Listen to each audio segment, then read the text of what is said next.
gözəlim, mən hər dəfə düşünəndə sənlə keçən günlərimi alışıram.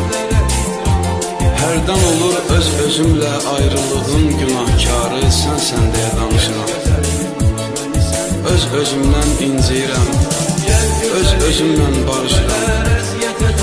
Qəlbimdəki hicran odu gözlərimdən aşıb daşır. Hiss edirəm, əcəl mənə yaxınlaşır. Hiss edirəm, əcəl mənə yaxınlaşır. Gəl gözəlim, bu qədər əziyyətə tab etmir ürək. Gəl gözəlim, qovuşaq bizlərə hicran.